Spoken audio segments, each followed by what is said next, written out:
ചാർജിങ്ങിന് പല സ്ഥലത്തും പല റേറ്റാണ്. 1 കിലോമീറ്റർ ഒരു 1.9 രൂപയാണ്. പിന്നെ എന്തിനു നമ്മൾ സിയോണിന് വേണ്ടി പോണം? ഒരു കൊല്ലം കൊണ്ട് ചാർജിങ് സ്റ്റേഷനുകളിൽ ലൈൻ നിൽക്കേണ്ട അവസ്ഥയിലേക്ക് നമ്മൾ എത്തും. നമസ്കാരം, യാത്ര കഴിഞ്ഞ് തിരിച്ചു പോരുകയാണ്. NH ഇറങ്ങി ഇങ്ങനെ ജസ്റ്റ് ഒന്ന് ഒരു ചായ കുടിക്കാൻ വേണ്ടി ഇറങ്ങിയാണ്. ഏകദേശം 600 കിലോമീറ്റർ ആണ് ഇപ്പോൾ റൺ ചെയ്തത്. ഫസ്റ്റ് ചാർജ് വീട്ടിൽ നിന്ന് ചെയ്ത് പോന്ന്, AC ചാർജ് ചെയ്ത് പോന്ന്. സെക്കൻഡ് ഒരു DC ചാർജ് ചെയ്ത് 600 കിലോമീറ്റർ ഓടി. ഇനി 12% ബാക്കിയുള്ളത്. ഇനി ചാർജ് ചെയ്യാൻ പോവാണ്. അപ്പൊ ഈ ചാർജ് സ്റ്റേഷനൊക്കെ നോക്കിയപ്പോ ഇവിടെ അടുത്തൊരു BPCL ചാർജ് സ്റ്റേഷൻ കാണിക്കുന്നുണ്ട്. കഴിഞ്ഞ ദിവസം ഗ്രൂപ്പിൽ എല്ലാവരും പറഞ്ഞു, ഞാൻ സിയോണിന്റെ ചാർജിനെ കുറിച്ച് പറഞ്ഞപ്പോ 27 രൂപ എന്ന് പറഞ്ഞപ്പോൾ എന്നോട് പറഞ്ഞ് BPCL ആണ് ഏറ്റവും റേറ്റ് കുറവ്. അവിടെ ഉണ്ടോ നോക്കും, തമിഴ്നാട്ടിലുണ്ടോ നോക്കുന്നുണ്ടെങ്കിൽ ഏറ്റവും റേറ്റ് കുറവ് BPCL ആണ്. അതുപോലെയുള്ള IOCL, HP ഏറ്റവും ബെസ്റ്റ് അതാണ്, ഏറ്റവും റേറ്റ് കുറവാണെന്നാണ് പറഞ്ഞത്. അപ്പൊ അതൊന്ന് പരീക്ഷിക്കാൻ വേണ്ടി പോവാണ്. എന്തായാലും അവസ്ഥ, സ്പീഡ് ഉണ്ടോ, റേറ്റ് എന്താണ് ഇപ്പൊ നോക്കണം. അപ്പൊ തിരിച്ച് ഒരു ചാർജ് കൂടി ചെയ്ത് കഴിഞ്ഞാൽ ഏകദേശം ഒരു 300 കിലോമീറ്റർ ഒരു ചാർജ് കൂടി ചെയ്താൽ നാട്ടിൽ എത്താമെന്നാണ് പ്രതീക്ഷിക്കുന്നത്. ഓക്കെ, അപ്പോ ബാക്കി പിന്നെ വഴിയെ കാണാം. NH നമ്മുടെ അടുത്ത NH പോലെ അല്ല കേട്ടോ. നമ്മുടെ നാട്ടിൽ NH പറഞ്ഞാൽ നമുക്കൊന്ന് ഇറങ്ങണമെങ്കിൽ വലിയ പ്രയാസമാണ്. നമ്മുടെ കോഴിക്കോട് NH ഇപ്പം അങ്ങനല്ല. നമുക്ക് ഇടയ്ക്കിടയ്ക്ക് ഇറങ്ങാം. നമുക്ക് നല്ല സ്ഥലം കണ്ട് അപ്പം നമുക്ക് ഇറങ്ങാം. അങ്ങനെ ഒന്ന് ഇറങ്ങിയതാണ്.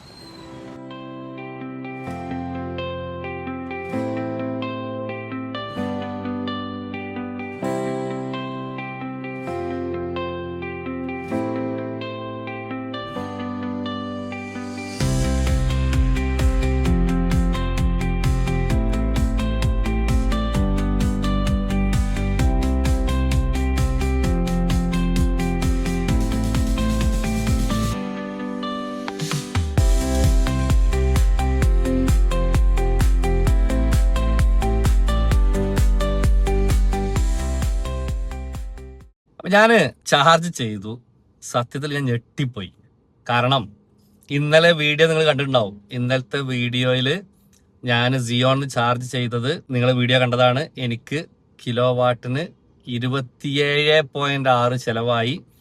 1 കിലോമീറ്ററിന് എനിക്ക് 3.9 രൂപയാണ് എനിക്കൊരു കിലോമീറ്ററിന് ആ ഇന്നലത്തെ ചാർജിങ് ചോടിയപ്പോൾ എനിക്ക് ചെലവായത്. എന്നാൽ ഇന്ന് ഞാൻ ചാർജ് ചെയ്തത് എന്നെ ഞെട്ടിച്ചു കളഞ്ഞു. ചാർജിങ്ങിന് പല സ്ഥലത്തും പല റേറ്റാണ്, പല കമ്പനികൾക്കും പല റേറ്റാണ്. ഞാൻ ഇന്ന് ചാർജ് ചെയ്തത് BPCLന്റെ കമ്പനിയിൽ നിന്നാണ്. അവരുടെ ആപ്പ് എല്ലാവരും ഇൻസ്റ്റാൾ ചെയ്യുക, ഡ്രൈവ് BPCL.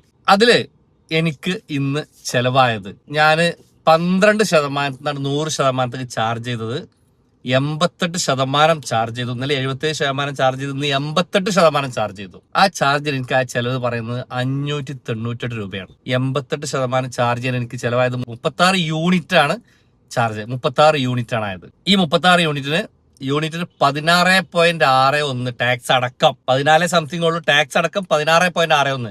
ഇന്നലെ അത് 27-28 ആയിരുന്നു. 27 സംതിങ് ആയിരുന്നു സിയോണ്ട്. ഇനി അടുത്ത എന്താ അറിയോ, ഞാൻ വിചാരിച്ചു സിയോണ് ഭയങ്കര സ്പീഡ് 1 മണിക്കൂർ കൊണ്ടായിരുന്നല്ലേ. കൃത്യം 1 മണിക്കൂർ കൊണ്ട് തന്നെയാണ്. 59 മിനിറ്റ് കൊണ്ടാണ് എനിക്കിന്ന് 88% ആയത്. ഇന്നലെ എനിക്ക് 77% 1 മണിക്കൂർ. അപ്പൊ സിയോണിലേറെ സ്പീഡിലാണ് BPCLന്റെ ചാർജ് കയറുന്നത്. പിന്നെ എന്തിനു നമ്മൾ സിയോണിന് വേണ്ടി പോണം? ഞാൻ ഇന്നലെ വീഡിയോ ഇട്ടു, പോസ്റ്റ് ചെയ്ത് കഴിഞ്ഞു. സിയോൺ എനിക്ക് കിട്ടിയ സൗകര്യമൊക്കെ പറഞ്ഞു. പക്ഷേ ഇന്ന് ഞാൻ പമ്പിലാണ്, BPCLന്റെ പമ്പിലാണ്. സൗകര്യം കുറവാണ്, പക്ഷെ റേറ്റ് നോക്കണം. ഇന്നലെ എനിക്കൊരു കിലോമീറ്ററിന് 3.9 രൂപ ചെലവ് വന്നപ്പോ ഇന്ന് ഈ ചാർജ് ചെയ്തോണ്ട് എനിക്കൊരു കിലോമീറ്റർ ചെലവ് എത്ര വരാന്നറിയോ? 1 കിലോമീറ്റർ ഒരു 1.9 രൂപയാണ്. 2 രൂപയുടെ വ്യത്യാസം. 300 കിലോമീറ്ററുടെ 600 രൂപയുടെ വ്യത്യാസം. പിന്നെ എന്തിനാ നമ്മൾ EVക്കാർ വെറുതെ സിയോണിലും ഇവിടെയൊക്കെ പോയി ചാർജ് ചെയ്യുന്നത്? നമുക്ക് BPCLന്റെ കമ്പനിന്റെ ഉണ്ട്, HP ഉണ്ട്, ഇന്ദിരാ കോർപ്പ് IOCL ഉണ്ട്. ഇവര് 3 ആളും വാങ്ങുന്നത് ഈ സെയിം റേറ്റ് ആണ് എനിക്ക് അറിയാൻ കഴിഞ്ഞത്. ഞാനും BPCL ഒന്ന് തപ്പിയതാണ്, BPCL നോക്കിയതാണ്. ഇപ്പൊ കിട്ടി ഇഷ്ടംപോലെ ഉണ്ട് കേട്ടോ. BPCLന്റെ ഇഷ്ടംപോലെ കാണുന്നുണ്ട്. നമ്മളെ നാട്ടിലൊക്കെ BPCL ഇപ്പൊ തുടങ്ങിയിട്ടുണ്ട്. BPCLന്റെ പമ്പുകളിൽ ഒക്കെ ഇപ്പൊ ചാർജ് സ്റ്റേഷൻ തുടങ്ങിയിട്ടുണ്ട്. ഇനി മറ്റൊരു കാര്യം, സിയോണോ അല്ലെങ്കിൽ മറ്റുള്ള എല്ലാ കമ്പനികളും മിക്കവാറും അവിടെ സ്റ്റാഫ് ഉണ്ടാവില്ല, സ്റ്റാഫ് ആരും ഉണ്ടാവില്ല. ഞാനിന്ന് പമ്പ് പോയ സമയത്ത് ഞാൻ ചെന്നേക്ക് തന്നെ അവിടുത്തെ ഒരു ഞാൻ ഇത് ഈ BPCLന്റെ സാധനം ഇൻസ്റ്റാൾ ചെയ്തിരുന്നു. അപ്പൊ അവിടെ ചെന്നപ്പോൾ എന്റെ ബോർഡ് ഉണ്ട്. ഞാൻ ഇൻസ്റ്റാൾ ചെയ്യാൻ വേണ്ടി സ്കാൻ ചെയ്തപ്പോൾ ഒരാൾ ഓടി വന്നു. സാറ് പിന്നെ കേരള വണ്ടി ആണ്ടല്ലോ. പിന്നെ നേരെ വന്നിട്ട് എന്നോട് പറഞ്ഞു, സാറ് മൊബൈലില്ലെങ്കിൽ കുഴപ്പമില്ല, പിന്നെ വേറെ ഓപ്ഷൻ ഉണ്ട്, ഞാൻ ചെയ്ത് തന്നാൽ മതി ചോദിച്ചു. ആ പറഞ്ഞു മതി, ബില്ല് സാർ പേ ചെയ്താൽ മതി, കുഴപ്പമില്ല, അങ്ങനെ ഞങ്ങൾ ചെയ്ത് കൊടുക്കലുണ്ട് എന്ന് പറഞ്ഞു. അയാൾ കൂളായിട്ട് സെക്കൻഡുകൾക്കകം അയാളെന്റെ ഗണ്ണൊക്കെ വെച്ച് റെഡിയാക്കി. ഞാൻ വണ്ടിയിലൂടെ വെയിറ്റ് ചെയ്തിരുന്നു. കൃത്യം 1 മണിക്കൂറായപ്പോൾ അയാൾ വന്നു, സാറേ ഫുള്ളായി എന്ന് പറഞ്ഞു. 598 ഇത്ര ചെറിയ റേറ്റിന് ഇത് കിട്ടുന്നത് മാത്രമല്ല അയാളെ സഹായിക്കാൻ കാണിച്ച മനസ്സാണ്. ഇപ്പൊ എനിക്കിത് അറിയാവുന്ന ഓക്കെ, പക്ഷെ പല EV വണ്ടി എടുക്കുന്ന ആളുകൾക്ക് ചിലപ്പോൾ ഈ സ്കാൻ ചെയ്യാനൊക്കെ പ്രയാസമുള്ളവരുണ്ടാവും. അപ്പൊ ഈ പമ്പുകൾ ചെയ്ത് അങ്ങനെ ഗുണം കൂടെ ഉണ്ട്. മറ്റ് EV സ്റ്റേഷനിലൊന്നും ഒരാളും ഉണ്ടാവില്ല, ഒരു സ്റ്റാഫ് ഉണ്ടാവില്ല. സെക്യൂരിറ്റി ഉണ്ടെങ്കിൽ പോലും അവരെ ഭാഗത്തേക്ക് മൈൻഡേ ചെയ്യില്ല. ഇങ്ങനെ പമ്പുകളിലെ EV സ്റ്റേഷനുകളാണെങ്കിൽ അവിടെ അവരെ സ്റ്റാഫ് നമ്മളെ സഹായിക്കുന്നുണ്ട്. അപ്പൊ അയാൾ നിന്നെ സഹായിച്ചു, അയാൾ ചെയ്തൊരു മണിക്കൂറായപ്പോൾ അയാൾ അവിടുത്തെ സ്റ്റാഫാണ്. അയാൾ വന്നിട്ട് ഞാൻ അയാൾക്ക് കൃത്യ പൈസ കൊടുത്തു, അയാൾ ഉഷാറായിട്ടൊക്കെ ചെയ്തു പോയി. അപ്പൊ അവിടെ 2 ഗണ്ണുണ്ട്, 120 kV ആണ്. അപ്പോൾ ഇത് എനിക്ക് എല്ലാ യാത്രക്കാരോടും പറയുന്നത്, തമിഴ്നാട്ടിലായിക്കോട്ടെ കേരളത്തിലായിക്കോട്ടെ, നമ്മൾ EV-ക്കാർ ശ്രദ്ധിക്കേണ്ടത്, നമുക്കിതിന് വെറുതെ പൈസ കൊടുക്കുന്നത്, ഇത്ര കൂടുതൽ പൈസ കൊടുക്കേണ്ട ആവശ്യം എന്താ നമുക്കുള്ളത്? ഏറ്റവും കുറച്ചാണ് തിരഞ്ഞെടുക്കുക. അപ്പൊ ആലോചിച്ച് നോക്കൂ, എനിക്ക് 1.90, ഞാൻ വീട്ടിൽ നിന്ന് ചെയ്യുമ്പോൾ എനിക്ക് ഏകദേശം 1.30 ആവുന്നുണ്ട്. അതിലേറെ 60 പൈസ മാത്രമാണ് എനിക്ക് കിലോമീറ്റർ കൂടുന്നത്. അപ്പൊ എത്ര ലാഭകരമാണ് നമ്മൾ ആലോചിച്ച് നോക്കണം. അപ്പൊ അതുകൊണ്ട് EV യൂസേഴ്സിനോട് എനിക്ക് പറയാനുള്ളത്, നമ്മൾ EV ചാർജിങ് സ്റ്റേഷൻ തിരഞ്ഞെടുക്കുമ്പോൾ നല്ലവണ്ണം ശ്രദ്ധിക്കണം. നമുക്ക് വളരെ കുറഞ്ഞ റേറ്റിൽ കറണ്ട് ചാർജ് കിട്ടാനുള്ള സ്ഥലങ്ങളുണ്ട്. ഇതെല്ലാവരും അറിയിക്കുക എന്നുള്ളതാണ് ഇപ്പൊ ഞാൻ ഉദ്ദേശിച്ചത്. ഇങ്ങനെ ഒരു സൗകര്യം പ്രത്യേകിച്ച് തമിഴ്നാട് പോകുമ്പോൾ നമ്മൾ ജിയോണ്, ഞാൻ നേരത്തെ കഴിഞ്ഞ വീഡിയോയിൽ പറഞ്ഞു ജിയോണാണ് ഏറ്റവും സത്യ സംഭവമാണ്, ജിയോണ് ഏറ്റവും കൂടുതലുള്ളത്. പക്ഷെ ഭയങ്കര റേറ്റ് ആണ്.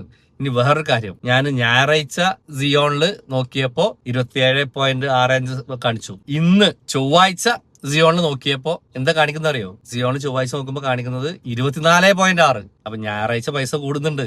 ഇങ്ങനെയൊക്കെ ഉണ്ട്. സമയത്തിന് മാറ്റം കാണിക്കുന്നില്ല, ദിവസത്തിന് മാറ്റം കാണിച്ചിട്ടുണ്ട്. ഹോളിഡേ ആകുമ്പോൾ കൂടുന്നുണ്ട്. എന്നാൽ കറണ്ടിന് ഞായറാഴ്ച ചെലവ്, കറണ്ട് ബില്ല് കൂടുന്നുണ്ടോ? അങ്ങനെ ഒരു സിസ്റ്റം വരാൻ കാരണം എല്ലായിടത്തോളം നമ്മൾ എങ്ങനെയൊക്കെയാണ് ഉണ്ടാക്കാൻ നമ്മളെ ഊറ്റാൻ പറ്റുക, അതൊക്കെ ഊറ്റിയെടുക്കുക എന്നുള്ളതിനാണ് ലക്ഷ്യം വെക്കുന്നത്. തമിഴ്നാടൊക്കെ പോകുന്ന ആളുകൾ അവിടെ BPCLന്റെ പമ്പുകളിലൊക്കെ മിക്കവാറും പമ്പുകളിൽ ഇപ്പോ ചാർജ് സ്റ്റേഷൻ വന്നിട്ടുണ്ട്, HP വന്നിട്ടുണ്ട്, IOCL വന്നിട്ടുണ്ട്. ഇനി മറ്റു പമ്പുകളൊക്കെ വരാം. അവരൊക്കെ നല്ല റേറ്റ്, മറ്റ് കമ്പനികളുടെ പകുതിയോളം 60% ഒക്കെ വിലക്കാൻ റേറ്റിനാണ് നമുക്ക് ചാർജ് നൽകുന്നത്. അതുകൊണ്ട് നമ്മൾ മാക്സിമം സപ്പോർട്ട് ചെയ്യുക. അവരെ സ്ഥാപനം നിലനിൽക്കണം. അതുകൊണ്ട് ഞാൻ പറയാൻ കാരണം, ഇത്തരം സ്ഥാപനം നിലനിൽക്കണം. അപ്പൊ നമ്മൾ അവരെ സപ്പോർട്ട് ചെയ്യണം. പെട്രോൾ പമ്പുകളിലുള്ള ഈ EV ചാർജ് സ്റ്റേഷൻ നമ്മൾ സപ്പോർട്ട് ചെയ്യണം. നമ്മൾ അവിടെ തന്നെ അടിക്കണം. അങ്ങനെ അടിച്ചെങ്കിൽ നമുക്ക് അവര് ഇത്തരം എല്ലാ പമ്പുകളിലും വരുള്ളൂ. അങ്ങനെ എല്ലാ പമ്പുകളിലും ചാർജ് സ്റ്റേഷൻ വന്നു കഴിഞ്ഞാൽ സുഖമായില്ല നമുക്ക്. കാരണം ഈ പോക്ക് പോവാണെങ്കിൽ ഒരു കൊല്ലം കൊണ്ട് ചാർജിങ് സ്റ്റേഷനുകളിൽ ലൈൻ നിൽക്കേണ്ട അവസ്ഥയിലേക്ക് നമ്മൾ എത്തും. ഒരു സംശയം വേണ്ട. കാരണം അതിന് മാത്രം EV വണ്ടികൾ ഇറങ്ങിക്കൊണ്ടിരിക്കുകയാണ്. മറ്റൊരു കാര്യം കേട്ടോ, ഞാൻ തമിഴ്നാട്ടില് യാത്രയില് EV വണ്ടികൾ വളരെ കുറച്ചേ കണ്ടിട്ടുള്ളൂ. കുറച്ചെങ്കിലും കണ്ടത് ഈ MGയുടെ വണ്ടികളാണ്. വേറെ മറ്റ് മെയിൻ ബ്രാൻഡുകൾ, ടോപ്പ് ബ്രാൻഡുകൾ ഒന്നുകൂടെ വണ്ടി EV കാണുന്നില്ല. അപ്പൊ എനിക്ക് സംശയം എന്ന് വെച്ചാല്, തമിഴ്നാട്ടിൽ പെട്രോളിന് തന്നെ വില കുറവാണല്ലോ, 10 റുപ്യ വെച്ച് ലിറ്ററിന് കുറവല്ലേ, അതുകൊണ്ട് ആ ഒരു EV-യിലേക്ക് എത്തിച്ചിട്ടുണ്ടാവില്ല. നമ്മുടെ നാട്ടിൽ പെട്രോളിന് അങ്ങനെ ഹൈ റേഞ്ച് അല്ല, റേറ്റ് അല്ലേ, 115, 116 റേറ്റ് വാങ്ങണത്. അപ്പൊ നമ്മൾ വേഗം EV-ക്ക് ചിന്തിക്കുകയാണ്. സ്കൂട്ടർ ഉണ്ട്, സ്കൂട്ടർ ഇഷ്ടംപോലെ സ്കൂട്ടർ കാണുന്നുണ്ട്. പക്ഷെ EV കാറുകൾ കൂടുതൽ കാണുന്നില്ല. അപ്പൊ എന്തായാലും ഇത് ശ്രദ്ധിക്കുക. നമ്മള് ചാർജിങ് സ്റ്റേഷനുകൾ പരമാവധി പമ്പുകളിലെ BPCL പോലെയുള്ള പമ്പുകളിലെ, HP പോലെയുള്ള പമ്പുകളിലെ സെലക്ട് ചെയ്യുക. അവരെ നമ്മൾ സപ്പോർട്ട് ചെയ്യുക. അവർക്ക് മാക്സിമം കസ്റ്റമേഴ്സ് വരട്ടെ. അവർ ഇനിയും എല്ലാ പമ്പുകളിലും, പ്രത്യേകിച്ച് കേരളത്തിലും തമിഴ്നാട്ടിലൊക്കെ എല്ലാ പമ്പുകളിലും ചാർജ് സ്റ്റേഷൻ തുടങ്ങട്ടെ. അതോടെ നമുക്ക് ഇഷ്ടം പോലെ ചാർജ് ചെയ്യാം. പിന്നെ പഞ്ചിനെ കുറിച്ച്, ന്യൂ പഞ്ച് ഫേസ് ലിഫ്റ്റ് EV-യെ കുറിച്ച് പറയൽ നിർബന്ധമാണ്. ഞാനിപ്പോ ഈ യാത്രയിൽ എനിക്ക് പല പേടികൾ ഉണ്ടായിരുന്നു. കാരണം വെച്ചാല് എങ്ങാനും റേഞ്ച്, ഞാൻ 3 ചാർജിങ് ആണ് പറയുന്നത്, DC ചാർജിങ്, 4ാമത്തെ AC ചെയ്യണമെന്നാ പറയുന്നത്. അപ്പൊ ഞാൻ 3 ചാർജിങ്ങിൽ നാട്ടിൽ തിരിച്ചെത്തണമെന്നായിരുന്നു എന്റെ പ്ലാന്. അത് കൃത്യമായി എത്തും ഞാൻ പ്രതീക്ഷിക്കണം. കാരണം വെച്ചാല് ഒരു 330, 340 റേഞ്ച് കിട്ടിയാൽ, നമുക്കൊരു 90% തന്നെ നമുക്കൊരു 330 റേഞ്ച് കിട്ടിയാൽ നമുക്ക് സുഖമായിട്ട് ഏകദേശം ഒരു 660 കിലോമീറ്റർ ഒരു ഒറ്റ റണ്ണിങ് 2 റീചാർജിൽ കിട്ടും. ഇനിയിപ്പോൾ തിരിച്ച് പോകുമ്പോൾ എനിക്ക് ഏകദേശം 600 കിലോമീറ്റർ ഓടാനുള്ളത്. അപ്പോൾ ഞാനിപ്പോൾ റീചാർജ് ചെയ്ത് കഴിഞ്ഞാൽ അടുത്ത റീചാർജോടെ എനിക്ക് വീട്ടിൽ എത്താൻ കഴിയും. Tata punch EV new facelift 2026 punch EV ധൈര്യത്തിൽ എന്ത് ചെയ്യാം, നമുക്ക് ലോങ് റൂട്ടിലേക്ക് യാത്ര പോവാം. ഞാൻ ഈ 1200 കിലോമീറ്ററുള്ള ഈ യാത്ര ഞാൻ പ്ലാൻ ചെയ്തത് കൃത്യമായിട്ട് ഒരു AC ചാർജ് വീട്ടിൽ നിന്ന്, 3 DC ചാർജ് പുറത്തുനിന്ന്, 4ാമത്തെ AC ചാർജ് വീട്ടിലേക്ക് എത്തണമെന്നൊരു പ്ലാനിലാണ് ഞാൻ മുന്നോട്ട് പോയത്. ഇൻഷാ അല്ലാഹ് ഞാൻ അതിലേക്ക് എത്തുമെന്ന് തന്നെയാണ് പ്രതീക്ഷിക്കുന്നത്. അപ്പൊ അവിടെ പഞ്ച് EV-യെ വിശ്വസിക്കാം. ഞാൻ വീണ്ടും അതാ പറയുന്നത്, പഞ്ച് EV-യെ വിശ്വസിക്കാം. അങ്ങനെ വീണ്ടും സിയോണാണ് ചെയ്യുന്നത്. പക്ഷേ റേറ്റിൽ വ്യത്യാസമുണ്ട്. നേരത്തെ ചെയ്തിരുന്നത് റേറ്റ് 27 സംതിങ് ആയിരുന്നു. ഇപ്പോൾ 20 സംതിങ് ആയിട്ടുണ്ട്. ഇന്നിപ്പോൾ വർക്കിംഗ് ആയതുകൊണ്ട് സിയോൺ റേറ്റ് അവർ കുറച്ചു, 20 സംതിങ് ആണ് വരുന്നത്. അപ്പോൾ അതുകൊണ്ട് സിയോൺ സെലക്ട് ചെയ്ത്. അപ്പോൾ ഇവിടെ ഈ ചാർജ് സ്റ്റേഷൻ്റെ അടുത്ത് തന്നെ നല്ലൊരു ഹോട്ടലുണ്ട്, ആനന്ദഭവൻ ഹോട്ടല്. അതേപോലെ ജ്യൂസ്, കോഫി, അങ്ങനെല്ലാം കിട്ടുന്ന നല്ല അടിപൊളി ഒരു ഹോട്ടലുണ്ട്.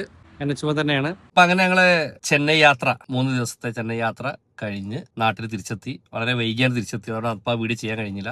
ഞങ്ങൾ കൃത്യമായിട്ട് 1162 കിലോമീറ്റർ ആണ് അങ്ങോട്ടും ഇങ്ങോട്ടും കൂടെ ഓടിയത്. ഒരു AC ചാർജ് ചെയ്ത് ഫുള്ളാക്കി 100% ഫുള്ളാക്കി യാത്ര തുടങ്ങി. കഴിഞ്ഞ വീഡിയോയിൽ ഞാൻ പറഞ്ഞു, അതിനുശേഷം ഒരു DC ചാർജ് ചെയ്ത് അവിടെ എത്തി. പിന്നെ അവിടെ നിന്ന് തിരിച്ചു വരുമ്പോൾ 2 DC ചാർജ് ചെയ്തു. അതിൽ ഒന്ന് ചെയ്തത് BPCL എന്നാണ് ചെയ്തത്. രണ്ടാമത്തെ റീചാർജ്, ഞാൻ എൻ്റെ ഉദ്ദേശം എന്ന് വെച്ചാൽ 3 DC ചാർജ് കൊണ്ട് വീട്ടിലെത്തണം എന്നാണ് ഞാൻ പ്ലാൻ ചെയ്തിട്ടുണ്ടായിരുന്നത്. 3 റീചാർജ് കൊണ്ട് 1162 കിലോമീറ്റർ ഓടിയ മൂന്നാമത്തെ റീചാർജ് കഴിയുമ്പോഴേക്കും നമ്മൾ വീട്ടിലെത്തും. പക്ഷെ ഞാൻ വീട്ടിലെത്തിയത് അവസാനം 8% ബാറ്ററി ബാക്കിക്കൊണ്ടാണ് വീട്ടിലെത്തിയത്. രണ്ടാമത് ജിയോണ് ചെയ്യേണ്ടി വന്നു. കാരണം വെച്ചാൽ BPCL പമ്പിൽ ഉണ്ടായിരുന്നു, പക്ഷെ അപ്പോൾ എൻ്റെ ബാറ്ററി ചാർജ് നമുക്ക് ഇതിന്റെ ഏകദേശം ലാസ്റ്റ് എത്തണ്ടേ, ഞാൻ 10% എത്തിയിട്ട് ചെയ്താൽ മതി പ്ലാൻ ഉറപ്പിച്ചിരുന്നു ആയിരുന്നു. കാരണം എങ്കിലും എനിക്ക് അടുത്ത റീചാർജോട് വീട്ടിലെത്തുള്ളൂ. ഇപ്പൊ ഈ BPCL റീചാർജോട് എനിക്ക് കൂടുതൽ ഓടാൻ കിട്ടിയില്ല. എനിക്ക് 310 കിലോമീറ്റർ റണ്ണിങ് കിട്ടിയിട്ടുള്ളൂ. എന്റെ കാരണം എന്ന് വെച്ചാൽ നല്ല ചൂടാ, 32 ഡിഗ്രി ചൂടാണ് പുറത്ത് ഉള്ളത്. അപ്പൊ ആ ചൂടിൽ നമ്മൾ 23-24 AC ഇട്ട് വരുന്ന സമയത്ത് റേഞ്ച് കുറവ് വരുന്നുണ്ട്. അപ്പൊ പുറത്തെ ചൂട് റേഞ്ചിനെ ബാധിക്കുന്നുണ്ട്. തിരിച്ച് അതിനുശേഷം രണ്ടാമത് ചെയ്തത് ഞാൻ സിയോൺ എന്നാണ്. അപ്പൊ ഞാന് സിയോൺ ഇഷ്ടം പോലെ ഉണ്ട്. അപ്പൊ അതുകൊണ്ട് എനിക്ക് എത്ര കിലോമീറ്റർ വിഷയമല്ലായിരുന്നു. അപ്പൊ ഞാൻ 10% ആവുന്ന വരെ റൺ ചെയ്തതിന് ശേഷമാണ് ഞാൻ ഏകദേശം ഒരു 12% നിന്നാണ് ഞാൻ റീചാർജ് ചെയ്യുന്നത്. സിയോൺ എന്നാ ചെയ്തത്. പക്ഷെ റേറ്റ് കുറവുണ്ട്. അത് ഞാൻ മനസ്സിലാക്കിയത് സൺഡേ റേറ്റ് കൂടുതലാണ്, വർക്കിന്റെ റേറ്റ് കുറവാണ്. അപ്പൊ ഇത് പെട്രോൾ പമ്പിന്റെ മാതിരി അല്ല കേട്ടോ ഈ ചാർജ് സ്റ്റേഷൻ. അതാണ് എനിക്ക് ഏറ്റവും പ്രധാനം പറയാനുള്ളത്. പെട്രോൾ പമ്പിൽ HP ആയാലും IOCL ആയാലും നമുക്ക് BPCL ഒക്കെ റേറ്റ് ഒരേ റേറ്റ് ആണ്. പൈസ 1 പൈസ 2 പൈസയുടെ മാറ്റം ഉണ്ടാവുന്നുള്ളൂ. ഇത് അങ്ങനെയല്ല, കാര്യമായ മാറ്റമാണ്. കാരണം ഞായറാഴ്ച ഒരു റേറ്റ്, സിയോണിൽ വേറെ റേറ്റ്, അതുപോലെ ചാർജ് മോളിൽ വേറെ റേറ്റ്. പക്ഷെ എനിക്ക് ഞാൻ ഈ ശതമാനം കിട്ടാൻ വേണ്ടി ഓടിയപ്പോൾ മൂന്നാമത്തെ DC ചാർജ് കഴിഞ്ഞ് വീട്ടിൽ എത്രമെന്ന് പ്ലാൻ ചെയ്തുകൊണ്ട് എനിക്ക് എന്ത് ചെയ്യാൻ കഴിഞ്ഞില്ല, രണ്ടാമത്തെ ചാർജിങ് BPCL ചെയ്യാൻ കഴിഞ്ഞില്ല. ഞാൻ ജിയോണാണ് ചെയ്തത്. പക്ഷെ ഞാൻ ജിയോൺ ചെയ്തത് 12% മുതൽ 100% 88% ചാർജ് ചെയ്ത് എനിക്ക് 1 മണിക്കൂർ 7 മിനിറ്റോടായത്. അപ്പൊ ചുരുക്കം പറയുകയാണെങ്കിൽ ഈ യാത്രയിൽ ഞാൻ ആകെ ഓടിയത് ഏകദേശം ഒരു 1170 65-70 റേഞ്ച് കിലോമീറ്ററാണ് ആകെ ഓടിയിട്ടുള്ളത്. അപ്പൊ എനിക്കൊരു ചിലവായ പൈസ പറയുന്നത് 2.35 കിലോമീറ്റർ ചിലവായത്. ഞാൻ വീട്ടിൽ നിന്ന് AC ചാർജിന്റെ പൈസ അടക്കം കൂട്ടിയിട്ടാണ് എനിക്ക് ഏകദേശം 2.35 2800 റുപ്യാണ് എനിക്ക് മൊത്തം ചിലവായത്. വീട്ടിലെ AC ചാർജിന് 300 വെച്ച് കണക്കൂട്ടിയിട്ടാണ് ഈ പറയുന്നത് 2820 എനിക്ക് മൊത്തം ചിലവായത്. അപ്പൊ അതെനിക്ക് 2.35 ഒരു കിലോമീറ്റർ ചിലവായി. ഇത് ഞാൻ ഡീസൽ വണ്ടിയിട്ടാണ് പോകുന്നതെങ്കിൽ എനിക്ക് പെട്രോൾ ആണെങ്കിലും കൂടും. ഡീസൽ വണ്ടിയിട്ടാണ് പോകുന്നത് തന്നെ ഏകദേശം എനിക്കൊരു 9600 ഒരു 9 സംതിങ് എനിക്ക് എന്തായാലും ചിലവാകും. ആ 9 സംതിങ് ചിലവാകുന്ന സമയത്ത് ആ ഒരു യാത്ര എനിക്ക് ഇവിടെ ചിലവായത് ഏകദേശം 2.820 റുപ്യാണ് ചിലവായത്. പിന്നെ ടോള് പറയണ്ടല്ലോ, ടോള് അങ്ങോട്ടും ഇങ്ങോട്ടും വരുമ്പോൾ ഏകദേശം 20 ടോള് കയറിയിട്ടുണ്ട്. അതിനെനിക്ക് ഏകദേശം 300 റുപ്യ ചിലവായിട്ടുണ്ടാവുള്ളൂ. നേരെ മറിച്ച് ഞാനത് ടോള് ഈ നാഷണൽ ഹൈവേയുടെ ഇയർ പ്ലാൻ എടുത്തിട്ടില്ലായിരുന്നെങ്കിൽ, രാജമാർഗ യാത്രയുടെ ഇയർ പ്ലാൻ എടുത്തിട്ടില്ലായിരുന്നെങ്കിൽ എനിക്ക് ഏകദേശം ടോൾഡ് മാത്രം ചിലവ് വരുമായിരുന്നു. ഏകദേശം 2000 റുപ്യോളം ടോൾഡ് മാത്രം അങ്ങോട്ടും ഇങ്ങോട്ടും കൂടെ ചിലവ് വരുമായിരുന്നു. അത് ഒരു 300 രൂപ കൊണ്ട് ആ പ്ലാൻ എടുത്തോണ്ട് കഴിച്ചില്ല. അപ്പോൾ അതെല്ലാവരും പ്ലാൻ എടുക്കുക. അതേപോലെ ലോങ് യാത്ര ചെയ്യുമ്പോൾ പരമാവധി നിങ്ങൾ എന്ത് ചെയ്യുക, ഈ BPCL HP പോലെയുള്ള പമ്പിലെ ചാർജ് സ്റ്റേഷൻ ചാർജ് ചെയ്യുക. ഈ 3 DC ചാർജ് കഴിഞ്ഞാൽ ഒരു AC ചാർജ് വേണമെന്നാണ് നിയമം എന്നാണ് പറയുന്നത്. അപ്പം അത് ചിലപ്പോഴൊക്കെ റിസ്ക് ആണ്. കാരണം വെച്ചാൽ എനിക്ക് ഇന്നലെ ഞാൻ പറഞ്ഞു 8% വീട്ടിലെത്തിയപ്പോൾ എനിക്ക് ബാക്കിയുള്ളത്. കാരണം ഞാൻ 3 കഴിഞ്ഞ് 4ാമത്തെ പുറത്തുനിന്ന് AC ചാർജ് ചെയ്യാൻ വേണ്ടി വീട്ടിൽ എത്തിച്ചാണ്. അപ്പൊ ഞാൻ അവിടെ ഒരു 100-200 കിലോമീറ്റർ ഓടിയിരുന്നെങ്കിൽ എനിക്ക് 4ാമതൊരു DC ചാർജ് കൂടെ അവിടെ ചെയ്യേണ്ടി വരുമായിരുന്നു. പിന്നെ രണ്ടാമത് അല്ലെങ്കിൽ എനിക്ക് വേറെ പ്ലാൻ ആയിരുന്നു, നമ്മൾ താമസിക്കുന്ന ഹോട്ടലിൽ AC ചാർജ് ഉണ്ടെങ്കിൽ നമുക്ക് അവിടെ ചെയ്യായിരുന്നു. അപ്പോൾ അതൊരു വിഷയം മാത്രമാണ് എനിക്ക് ഫീൽ ചെയ്തത്. എങ്കിലും എൻ്റെ ഈ പഞ്ചീവിയുമായിട്ടുള്ള ഏറ്റവും ലോങ് യാത്ര 1170 കിലോമീറ്റർ ലോങ് യാത്ര അപ്പ് ആൻഡ് ഡൗണിൽ നടത്തി ഒരു പ്രയാസവും ഇല്ലാതെ തിരിച്ചെത്തി. പിന്നെ EV ഒന്നും ഒരു പ്രശ്നം ഉണ്ടാക്കുന്നില്ല, അതൊക്കെ തെറ്റായ ധാരണയാണ്. പിന്നെ ഞാൻ ഈ വീഡിയോ ചെയ്യുമ്പോൾ ഇനിയും പ്രശ്നം എന്താ പറയാറോ, കമന്റ് എന്താ പറയുക, നിങ്ങൾ ടാറ്റയെ പൊക്കുന്നു എന്നാണ്. അവിടെ എനിക്ക് പറയാനുള്ള പ്രധാനപ്പെട്ട കാര്യം എന്ന് വെച്ചാൽ ഞാൻ ടാറ്റയെ പൊക്കല്ല, എൻ്റെ പഞ്ചീവിയുടെ അഭിപ്രായമാണ് ഞാൻ പറഞ്ഞത്. എല്ലാം ഇതുപോലെ അല്ല കേട്ടോ, അറിയുന്നതുകൊണ്ട് പറയാണ്. എല്ലാ പഞ്ചീവി ഇതുപോലെയാണ് ഞാൻ പറയുന്നില്ല. ചില പഞ്ചീവികൾക്കൊക്കെ പരാതികളുണ്ട്, വഴിയിൽ കുടുങ്ങുന്നുണ്ട്, ടോയ് ചെയ്യേണ്ട അവസ്ഥ ഉണ്ടാവുന്നുണ്ട്, ബാറ്ററി. പക്ഷെ ആരും ചാർജ് റേഞ്ച് കട്ടായി ആരും പറയുന്നില്ല കേട്ടോ. അത് ഞാൻ കേട്ടിട്ടില്ല. പ്രതീക്ഷ റേഞ്ച് കിട്ടിയില്ല, ഞങ്ങൾ റേഞ്ച് ഡ്രോപ്പായി എന്നിതുവരെ കേട്ടിട്ടില്ല. അല്ലാതെ കുറെ പ്രശ്നങ്ങൾ പറയുന്നുണ്ട്, ചെറിയ ബഗ്ഗുകൾ, പെട്ടെന്ന് സ്റ്റാർട്ട് ആവാതിരിക്കൽ. എൻ്റെ വണ്ടിക്ക് തന്നെ ഞാൻ ഈ ഡ്രൈവർ ഗ്ലാസ് അവിടുന്ന് ഞാൻ പെട്ടെന്ന് ഒരു പ്രാവശ്യം താഴ്ത്തി പൊന്തിച്ചപ്പോൾ പെട്ടെന്ന് ഒന്ന് പൊന്തിയില്ല. പക്ഷെ ഒന്ന് ഞാനൊരു 2 മിനിറ്റ് വണ്ടി ഓഫാക്കി ഓണാക്കിയപ്പോൾ ശരിയായും ചെയ്തു. അപ്പൊ ഇങ്ങനെയൊക്കെയുള്ള പ്രശ്നങ്ങൾ വണ്ടിക്ക് വരുന്നുണ്ട്, അതിൽ സംശയമൊന്നുമില്ലത്. എല്ലാം ഞാൻ ഈ പറയുന്നത് മുഴുവൻ പോസിറ്റീവായിട്ട് മാത്രം കരുതണ്ട. എന്റെ വണ്ടിക്ക് എനിക്ക് പോസിറ്റീവ് ഇതുവരെ ഞാനിപ്പോൾ ഏകദേശം 13,000 കിലോമീറ്റർ ഓടി. ഒരു സ്ഥലത്ത് പോലും ഞാൻ വഴിയിൽ സ്റ്റക്ക് ആയിട്ടില്ല, ഒരു പ്രശ്നം എനിക്ക് ഉണ്ടായിട്ടില്ല. പക്ഷേ ഇത് ഇത്ര ഓടാത്ത വണ്ടികൾക്ക്, ചെറിയ ഓട്ടം 2000 3000 ഓടിയ ചില വണ്ടികളൊക്കെ ചിലത് വഴി നിൽക്കുന്നുണ്ട്, ചില പ്രയാസപ്പെടുന്നുണ്ട്, ടോയ് ചെയ്യേണ്ട അവസ്ഥ ഉണ്ടാവുന്നുണ്ട്. അപ്പൊ അതൊക്കെ ഇല്ല എന്നല്ല, ഉണ്ട്. പിന്നെ പൊതുവെ EVകൾക്ക് അങ്ങനെ പ്രതീക്ഷിക്കണം. എങ്കിലും അതൊക്കെ തരണം ചെയ്ത് പോകാൻ തയ്യാറായ ആളുകളാണെങ്കിൽ ഏറ്റവും എക്കണോമിക്കലി ഏറ്റവും നമുക്ക് ലാഭകരം EV തന്നെയാണ്. ലോങ് റണ്ണിനൊക്കെ EV ഉപയോഗിക്കാം എന്നാണ് എൻ്റെ അനുഭവം. പിന്നെ രാത്രി 2 മണിക്കാണ് തിരിച്ചെത്തുന്നത്. അപ്പോ എന്തെങ്കിലും ഒരു പ്രയാസം ഉണ്ടായി കഴിഞ്ഞാൽ വഴിയിൽ കുടുങ്ങോ എന്നൊരു പേടി. ഇതൊക്കെ ഉണ്ട്. എക്കണോമിക്കലി സേഫ് ആണ്, ചെലവ് കുറവാണ്. അപ്പൊ 13,000 കിലോമീറ്റർ ഓടി. ഇതുവരെ അൽഹംദുലില്ലാ എനിക്ക് യാതൊരു പരാതി ഉണ്ടായിട്ടില്ല. ഇനിയും പലരും ഫസ്റ്റ് മെസ്സേജ് 27,000 ഓടട്ടെ 30,000 ഓടട്ടെ പറഞ്ഞു. അപ്പോൾ പരാതി ഒന്നും ഇല്ലാതെ പോകണം എന്നാണ് എൻ്റെ പ്രതീക്ഷ, എൻ്റെ പ്രാർത്ഥന. അപ്പൊ അതുകൊണ്ട് ഇതാണ് ഈ വീഡിയോയിൽ പറയാനുള്ളത്. ബാക്കി അടുത്ത വീഡിയോയിൽ കാണാം. ഓക്കെ.